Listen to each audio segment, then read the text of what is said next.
Good morning everyone, this is Professor Vincent Tori Bongolan. Pag-usapan natin, bakit nga ba hindi pa rin nakakasuhan si dating House Speaker Martin Romualdez? Ito ay sa kadahilan ng si Martin Romualdez po ang pinakahuling depensa ng Pangulo. Kapag si Martin Romualdez na po ang kinasuhan, ay lalabas na po ang katotohanan. Mabubunyag na po ang lahat ng mga pangyayari sa likod ng mga insertions na ito. Okay?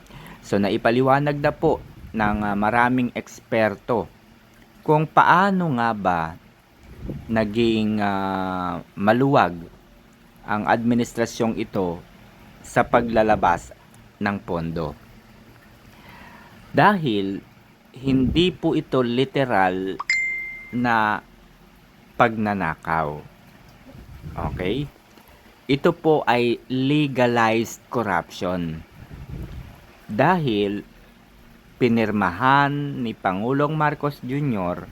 ang General Appropriations Bill na kung saan dito ay inilagay ang mga insertions sa national budget. Insertions na ibig sabihin ay hindi nakapaloob sa National Expenditure Program. Pag sinabi po kasing National Expenditure Program, ito po yung paglalagay ng pondo na naaayon sa mga prioridad ng Pangulo. Okay?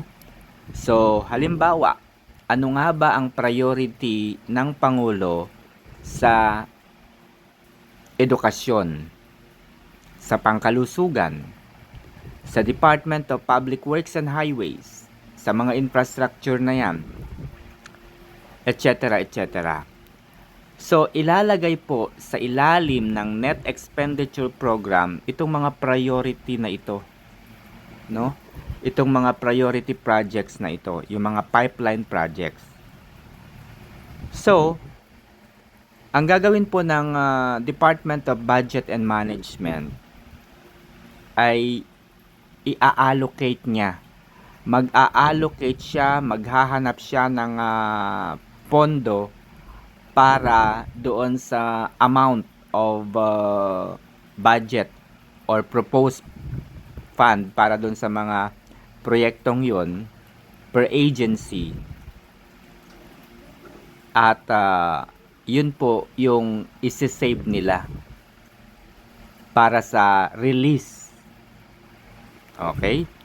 So yung pondo na yan, mga kaibigan, na galing sa Office of the President with close collaboration with the DBM, ibababa sa Congress. So magkakaroon ng budget deliberations. So magbabawas sila, magdadagdag sila ng pondo sa mga ahensya ng gobyerno. And the same thing iaakyat sa Senado. So base sa mga senators, sila naman po yung magkakaroon ng budget deliberations. Titignan nila kung yung pondo ay acceptable ba sa kanila. Sa paningin ba nila, acceptable ba yung pondo? Okay? So, kapag natapos na po yung budget deliberation ng Senado, aakyat po yung deliberation sa bicameral committee. So, sila naman po yung mag-uusap at aayusin nila yung mga differences, yung mga discrepancies sa proposal ng Congress, lower house, at ng upper house, which is the Senate. And then, ibababa nila uli yun sa House of Representatives para doon sa pirma nila. No? Kung okay sa kanila ito. Okay? Ganon din po sa Senate, ibababa nila kung okay sa kanila. And then, once they signed, dadalhin na ito sa House of Representatives para papirmahan. And then, kapag napirmahan na po at na-print na, sa House of Representatives po ito ipiprint. And then, iaakyat na po sa Office of the President. So, yung General Appropriations Bill, magiging General Appropriations Act dahil pipirmahan na po ito ng Pangulo. Magiging ganap na batas na. So, yung sinasabi po ni Congressman Saldico, iniutos ng Pangulo na mag-insert siya ng pondo, no, sa bicameral stage, no, bicameral committee. Bakit doon? Bakit hindi sa NEP? Okay? Kapag sa BICAM po kasi,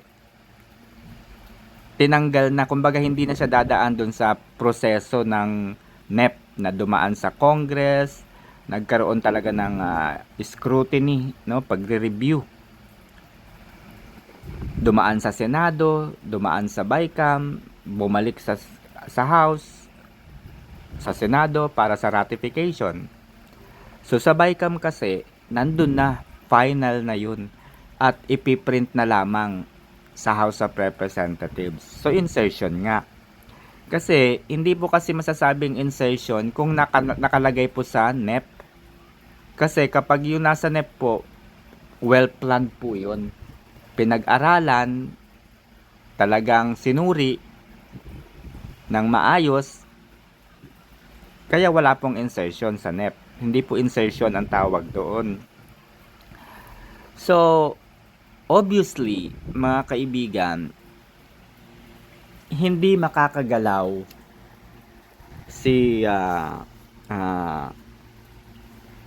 Saldico kung walang approval from the top. So si Saldico ay ano lang naman si Saldico, guys. Chairman lang naman siya ng appropriations. No? Chairman lamang po siya ng appropriations. Hindi po siya talaga yung pinakang main point of contact pagdating dito sa insertion na to. Kasi, ang susunod na pipirma dito ay si Martin Romualdez. Ngayon, hindi po pwedeng si Martin Romualdez lang yung gagalaw. Dahil, kailangan po ng basbas ng Pangulo. Bakit? Kasi, yung mga kung papansinin po ninyo, yung mga ahensya po na nagkaroon po ng anomalya, mga executive branch of the government. No, executive branch of the government na kung saan ang pinuno, no, ay walang iba kundi ang presidente. DPWH is under the supervision of the Office of the President. Ngayon, dinadagdagan nila ngayon, lumalabas ngayon yung ibang mga issue. Merong corruption sa Department of Agriculture. Alam naman natin, sa Department of Agriculture, ito yung pangarap ni BBM. Sabi niya, kapag nanalo siya, yung Department of Agriculture, yung gusto niyang tutukan. Kaya nga siya mismo yung secretary ng DA . So, nangyari yon. So, may corruption sa DA. Ngayon, sabi niya sa BIR, kolektahin lahat ng dapat makolekta. Yung mga hindi nagbabayad ng buwis, singilin para kumita yung ating bansa. Ngayon, nagkaroon din ng corruption sa BIR.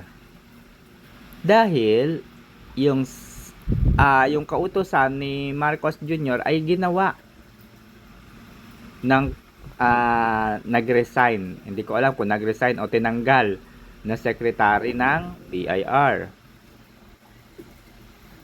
o head ng BIR.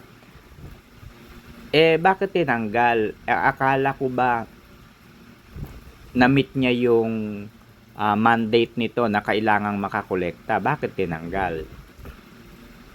Kasi, yung nakukolekta daw ng BIR, 30% lang yung ibinibigay sa gobyerno, 70% sa bulsa. So, ibig sabihin, meron din korupsyon. And then, ito pa, DICT, meron din daw korupsyon. So, kung inyong napanood yung interview ni Congressman Leandro Leviste, lahat ng ahensya ng gobyerno, buong gobyerno, ay mayroong insertions. Mga congressman, mga senators, hindi lamang daw sila yung may insertions. May insertions din sa iba. Okay? May insertions din ang iba. Ngayon, tinanong po si Congressman Leviste, ang sabi po niya, loud and clear, si Vice President Sara Duterte lamang yung walang insertion. Nung tinanong si Marcos kung merong insertion, ayaw niyang sagutin. So, ibig sabihin, si BP Sara lamang yung walang insertion. So, buong gobyerno may insertion. So, yan po yung naging revelation ni Congressman Leandro Leviste. Meron pong ibinulgar pa si Congressman Leviste na meron daw insertion sa DPWH amounting to 722 billion noong 2020 5. At ngayon 2026, merong insertion na 400 plus. 468 billion. So, ang tanong dito, paano kaya ito malulusutan ni President Marcos? So, ang ginagawa niya, naghahanap siya ng mga tao na mapagbibintangan, yung mga matataas na tao. Pero, depende ito sa tao kung kakayanin niya ba itong mga taong ito. Baka pumalag kasi itong taong to, siya mismo yung maipit. Una na po niyang idinawit, syempre si Amena Pangandaman. Malinaw naman po na sinabi na malinaw naman po ang rulings na kung yung iniutos, sabi nga po ni Saldico, tumawag sa kanya si Amena Pangandaman, nire-remind siya doon sa insertion daw na sinasabi ni President, 100 billion. So, tumawag daw si Amena Pangandaman sa kanya, kay Saldico. So, tinitignan nila dito kung papalag ba si Amena Pangandaman. Sumunod, si Executive Secretary Lucas Bersamin. Okay, so siyempre, hindi papalag si Lucas Bersamin. Pero siyempre, ang in-involve nila ngayon, yung pamangkin ni Lucas Bersamin. Si Henry ba yun? Henry Bersamin. Okay. Tapos ano ba yung Strive ba yun? Trigive. Olivar. Yun. So, si Olivar, paano to ang iniisip ko rito, paano magkakaroon ng insertion? Ilang buwan pa lamang siya doon sa kanyang posisyon. Di ba? So, kung titignan natin, ang mga involved na agency po dito sa corruption na ito, lahat ay executive branch of the government.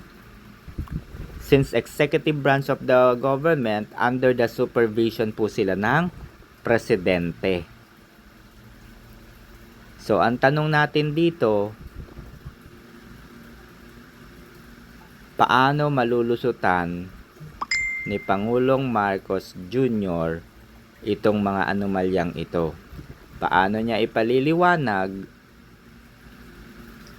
itong korupsyon na nangyayari sa kanyang executive family. So, sige nga, kayo na po yung bahalang umintindi, guys.